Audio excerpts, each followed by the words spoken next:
दोस्तों, जब कोई लड़ाई झगड़ा पति पत्नी के बीच में हो जाता है, पत्नी आए दिन पति को परेशान करती रहती है, तो पति सर्वप्रथम वाइफ को ये बोलते हैं कि अपन म्यूचुअल डाइवोर्स लेके अलग हो जाते हैं।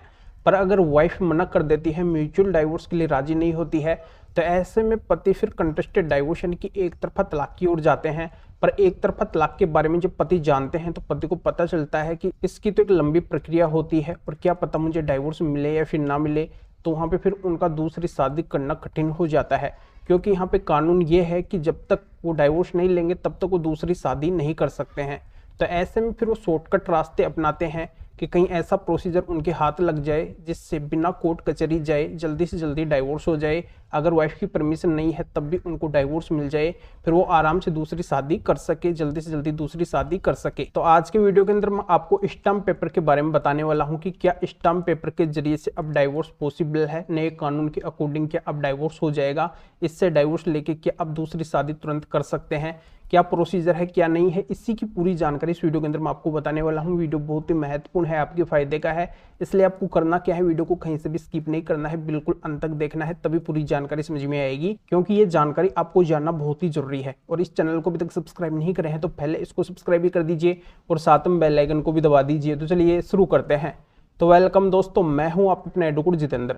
दोस्तों, यहाँ पे मैं शॉर्ट के अंदर ये जानकारी आपको बता रहा हूँ कि मेरे पास में मेरे मित्र के एक जानकार आते हैं और वो मुझसे बोलते हैं कि सर, मेरा डाइवोर्स स्टाम्प पेपर के जरिए से हुआ है। 1 जुलाई के बाद में स्टाम्प पेपर नोटरी से मुझे डाइवोर्स मिला है और डाइवोर्स मिलने के दूसरे दिन मैंने कोर्ट मैरिज भी कर ली है, दूसरी शादी भी कर ली है। और मेरी फर्स्ट वाली वाइफ ने मेरे ऊपर बाइगेमी का केस डाल दिया है, क्योंकि वो वाइफ भी उसी घर के अंदर रह रही है, फर्स्ट वाली भी और सेकंड वाली भी।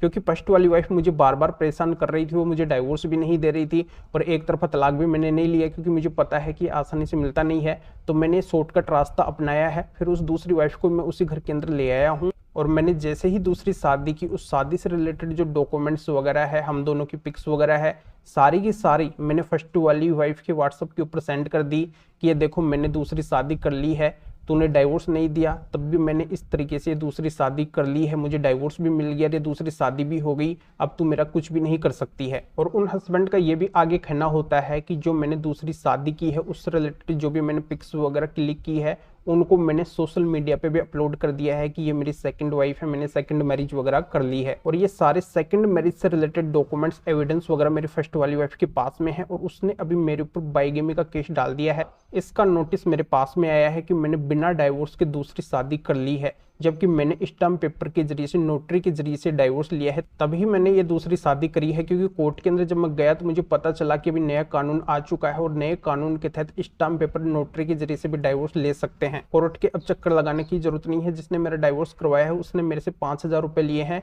और ये सर्टिफिकेट मुझे दे दिया है कि अभी आपका डाइवोर्स हो गया है, नोटरी के जरिए से आपका डाइवोर्स कर दिया गया है, अब आप दूसरी शादी कर सकते हैं। तब मैंने दूसरी शादी करी है। तो क्या ये स्टाम्प पेपर नोटरी के जरिए से लिया गया डाइवोर्स मेरा वैलिड है? क्या ये मेरी सेकंड मैरिज वैलिड है? इसके बारे में मुझे बताइए। क्या ऐसा अब कानून बन चुका है, हम स्टाम्प पेपर नोटरी के जरिए से भी डाइवोर्स ले सकते हैं? इसके बारे में सर हमें जानकारी बताइए, हम दुविधा के अंदर फंस गए हैं, ये नोटिस हमारे पास में आया है, हमारे माइंड के अंदर भी टेंशन और चिंता चल रही है, तो हमें क्या करना चाहिए? तो दोस्तों, इसी के अनुसार ये पूरी जानकारी मैं आपको समझाने वाला हूं कि पुराने कानून के अंदर प्रोसीजर था कि अगर आपको डाइवोर्स लेना है तो डाइवोर्स केवल कोर्ट से होगा।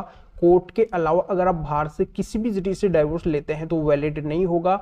अगर वो डाइवोर्स लेके आप दूसरी शादी करते हैं तो वो भी इनवैलिड होगी, अमान्य होगी और फिर आपके ऊपर बाइगेमी का केस हो सकता है। बाइगेमी के केस के अंदर आपको पनिशमेंट मिल सकती है। अब बात रही नए कानून की, 1 जुलाई सन 2024 से जो लागू हुए हैं उसके अंदर आईपीसी, सीआरपीसी और एविडेंस एक्ट के अंदर बदलाव हुआ है, जबकि हिंदू मैरिज एक्ट के अंदर या फिर डाइवोर्स के लॉ के अंदर ऐसा कोई भी बदलाव नहीं हुआ है। तो जो पुराने कानून के अंदर जो सिस्टम चल रहा था डाइवोर्स का, वही अभी नए कानून के अंदर भी चल रहा है। यानी कि अगर आपको नए कानून के अकॉर्डिंग डाइवोर्स लेना है तब भी आपको कोर्ट से ही लेना होगा। कोर्ट का डाइवोर्स ही मान्य होगा, कोर्ट से जब आपको डिक्री मिल जाएगी वही मान्य होगी। और कोर्ट के अलावा जितने भी प्रोसीजर होते हैं डाइवोर्स के, वो इनवैलिड है, अमान्य है, उनकी कोई भी मान्यता नहीं है, कानून के अंदर उनका कोई भी प्रावधान नहीं किया गया है। तो आपको सतर्क रहना है, बचना है।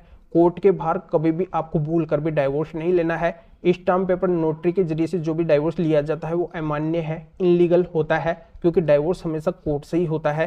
इस बात की आपको जानकारी होना बहुत ही जरूरी है। और इसके बाद में जो सेकंड मैरिज की गई है ये भी इनवैलिड है और बाइगेमी के केस के अंदर बिल्कुल इनको पनिशमेंट मिलेगी। तो दोस्तों जानकारी आपके अच्छे से समझ में आ गई होगी। कोर्ट से बाहर से जो भी डाइवोर्स होता है वो मान्य नहीं होता है, कोर्ट से आपको डाइवोर्स लेना है, ऐसा कोई भी कानून अभी लागू नहीं हुआ है। तो इस मैटर में फिर और किसी भी कानूनी मैटर में अधिक जानकारी लेने के लिए अगर आप मेरे से फोन के ऊपर बात करना चाहते हैं तो इस व्हाट्सएप नंबर के ऊपर व्हाट्सएप मैसेज करके अपॉइंटमेंट बुक करवा के डायरेक्टली आप मेरे से कॉल के ऊपर बात कर सकते हैं।